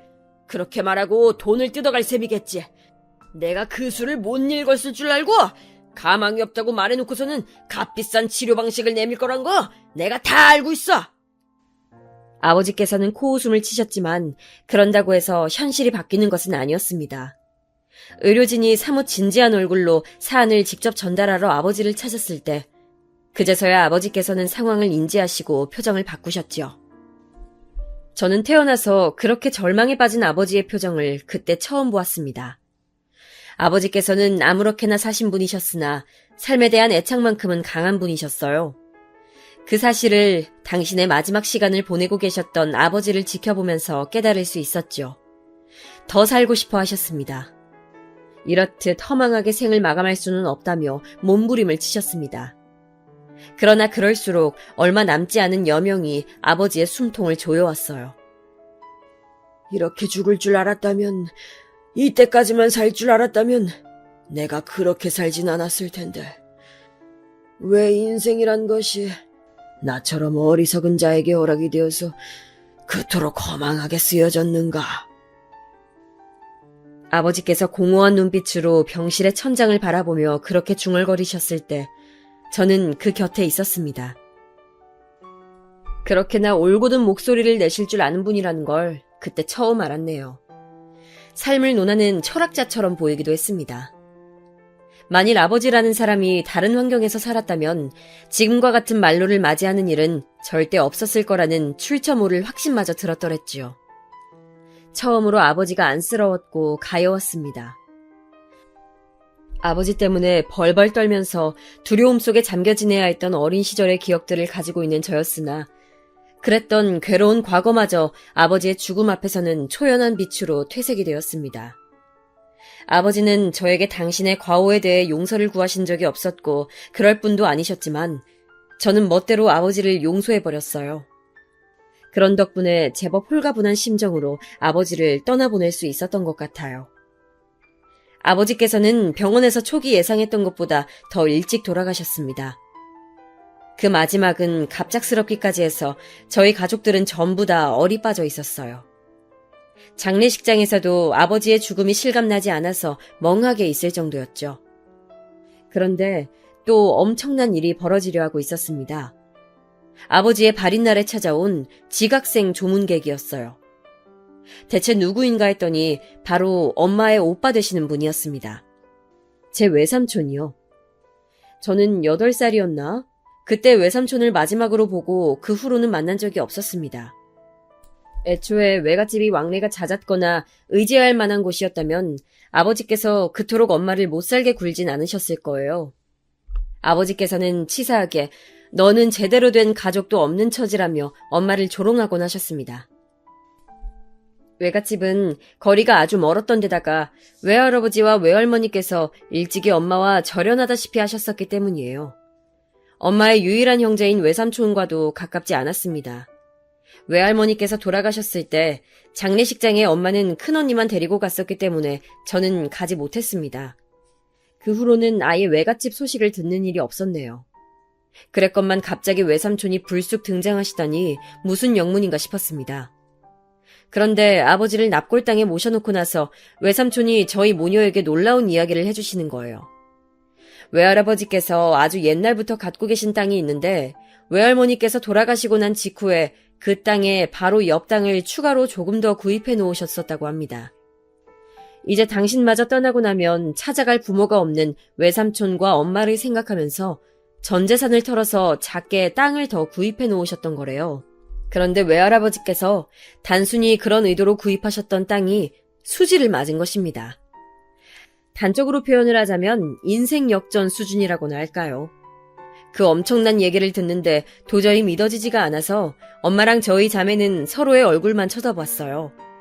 외할아버지께서 당신의 하나뿐인 사위, 그 쓸모없었던 존재가 세상을 떠났다는 소식을 접하시고는 결단을 내리셨다고 합니다.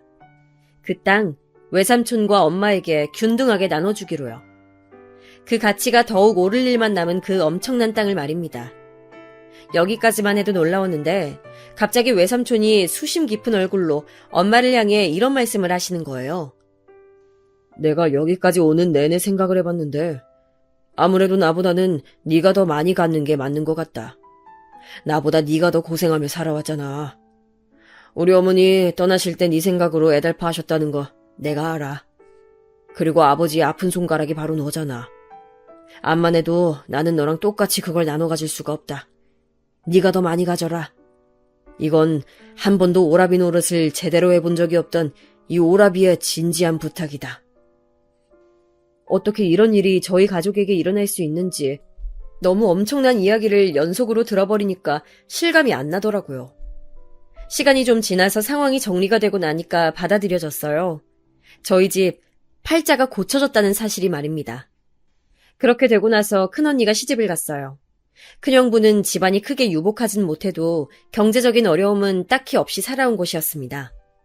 근데 결혼하면서 큰언니가 저희 집에 부동산이 있다는 사실을 큰형부한테 공개를 안 했어요. 저한테도 입단속 시켰죠.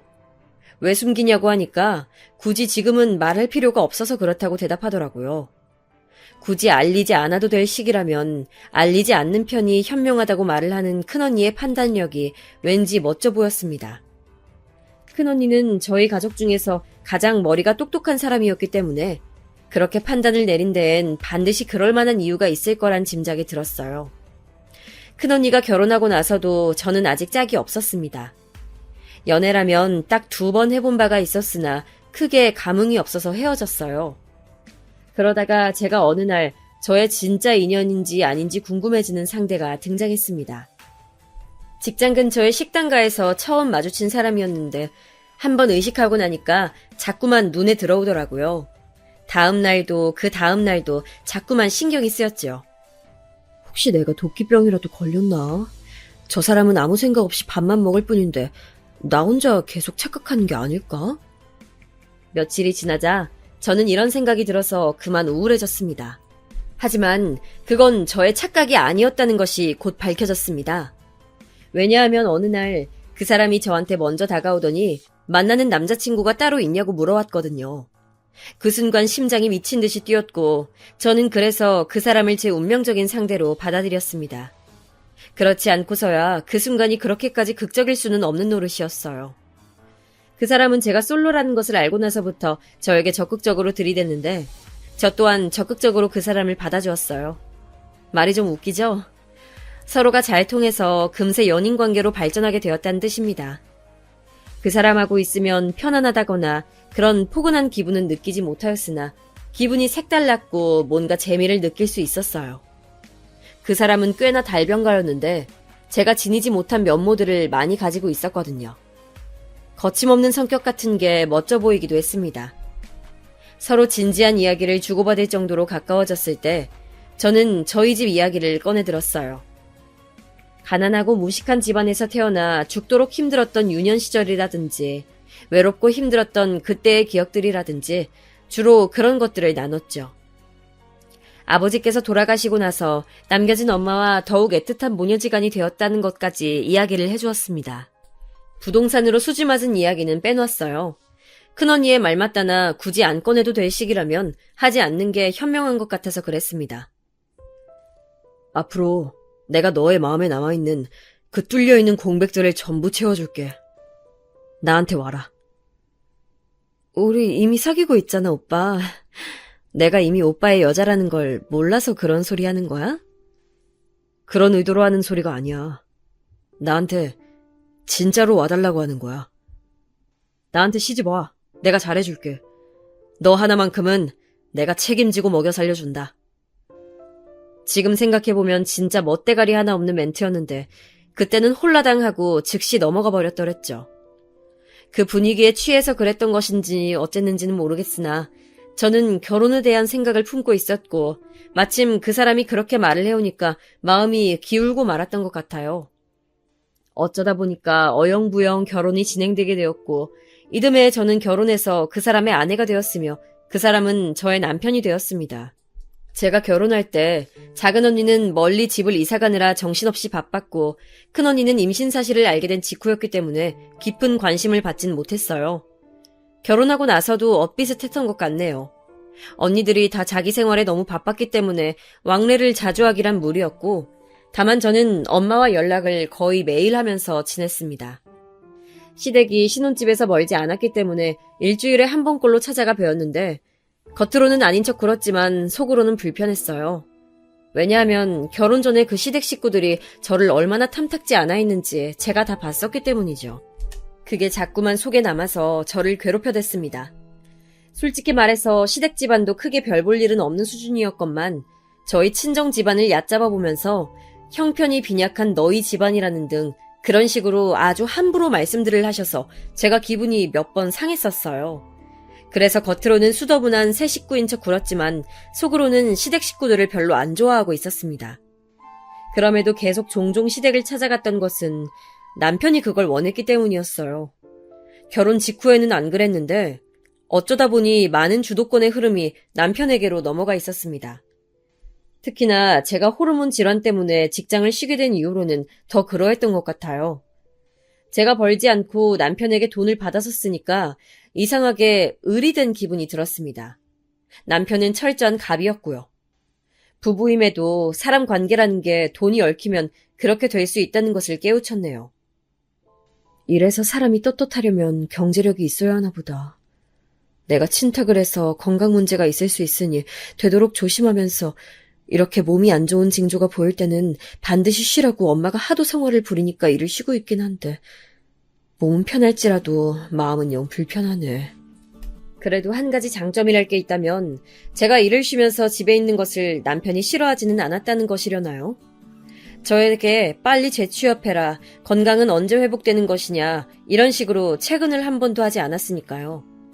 대신에 제가 시댁을 신경 쓰면서 자주 들락날락하고 며느리로서의 도리를 해야 했기에 이게 너무 고달프고 힘들었지만 저한테 실컷 쉬라고 해주는 남편을 둔 게 어딘가 싶어서 감사히 여겼습니다. 엄마한테 돈 벌어오라고 늘 매서운 잔소리를 날리셨던 아버지를 집에서 봐왔던지라 그에 비하자면 남편의 태도는 부처님같이 느껴졌던 것이죠. 그런데 어째서 남편이 제가 일을 안 다녀도 괜찮아 하는 것인지를 시간이 얼마간 경과하였을 때 저는 그 이유를 알게 되었습니다. 점차 저를 대하는 남편의 언행이 어딘가 무례해져 있다는 사실을 알아차리게 되면서부터였죠. 그건 바로 남편이 저를 자기 멋대로 휘두르기 위해서였습니다. 제가 돈을 얼마간이라도 벌어오면 경제력을 가지고 큰 소리를 칠 수 있으니까 남편은 그 꼴을 계속 보느니 차라리 자기가 외벌이를 하면서 저를 자기보다 아래 서열로 확실히 내리누르는 게 좋았던 거예요. 결혼 전에는 미처 몰랐던 사실이었는데 남편은 언제부턴가 입버릇처럼 어디 옆편 내가 듣기 싫게 목소리를 꽥꽥거려? 어디 옆편 내가 목소리를 크게 떠드냐고? 이런 식으로 옆편내 운운하면서 저를 낮잡아 칭했습니다. 집안에서 왕이 되고 싶어하는 남자라는 걸 그제서야 제가 알아차렸던 거예요. 작은 언니는 집안에서 왕비 대접을 받고 싶어서 작은 형부랑 결혼했다고 했었는데 순간 그 말이 생각나면서 저의 처지와 비교가 되더라고요. 남편의 연봉이 높은 건 아니었어요. 그래서인지 저한테 가계부를 쓰도록 시켰죠. 10원 한 장도 허투루 쓸 생각하지 마. 그거 다 내가 피와 땀을 흘려서 번 돈이라고. 집에서만 탱자탱자 노는 너는 이해 못하겠지만. 저도 건강 이상을 느끼기 전까지는 직장인으로 생활했던 사람입니다. 월급쟁이로 꽤 오래 지낸 바였고요. 일을 쉬게 된 이후로도 집안에서 탱자탱자 놀아본 적도 없었네요. 집안일은 로봇이 하나요? 그거 다 사람이 하는 건데요. 하나부터 열까지 다 저의 몫이었고 여기에 시댁까지 챙겨야 했으니 오히려 직장을 다닐 때보다 저의 하루 일과는 바쁜 느낌이었습니다. 그런 저를 저런 식으로 폄하하다니 도저히 참을 수가 없어서 저때 남편이랑 설전을 벌였어요. 제가 평소에는 꾹 눌러서 참고 사는 스타일인데 한번 마음먹고 터지면 고지고대로 밀고 나가는 면모 또한 있는 사람입니다.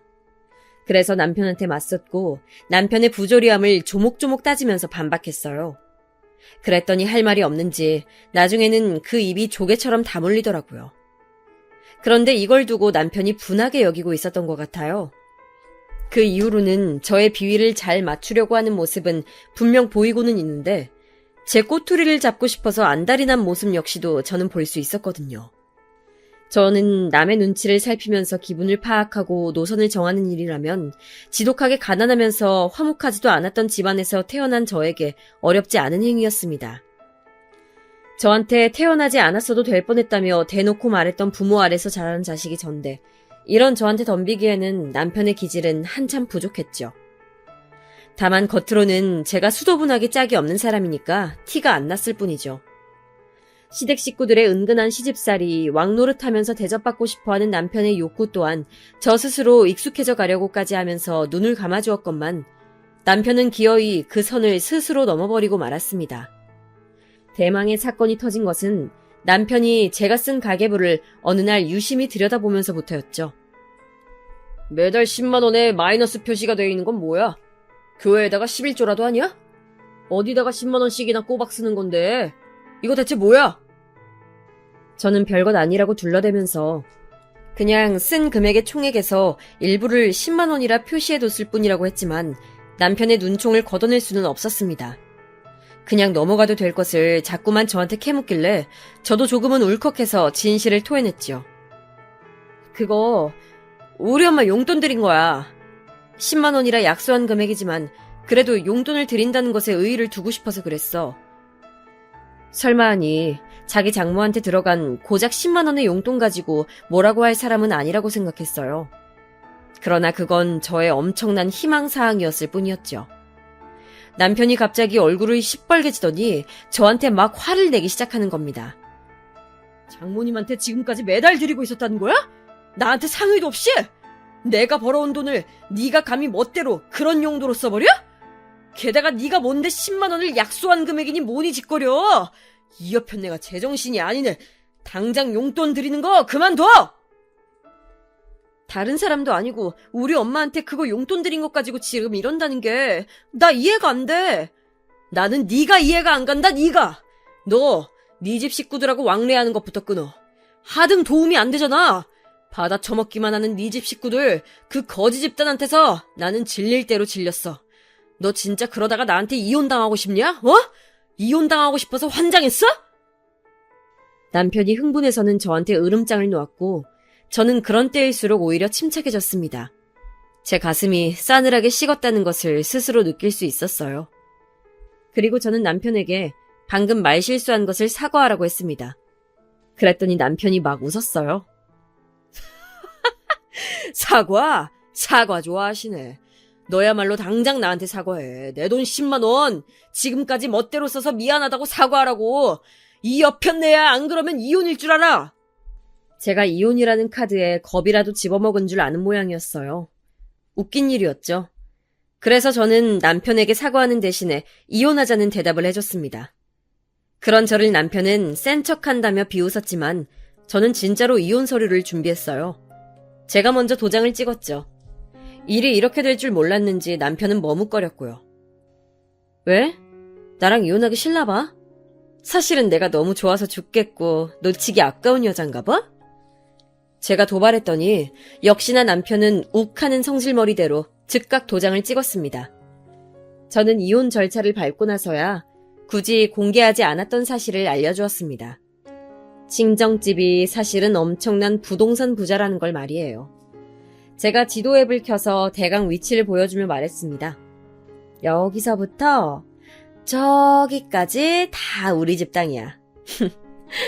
네가 도둑놈일까봐 미리 공개를 안 했었는데 지금 보니까 그러길 잘한 선택이었네.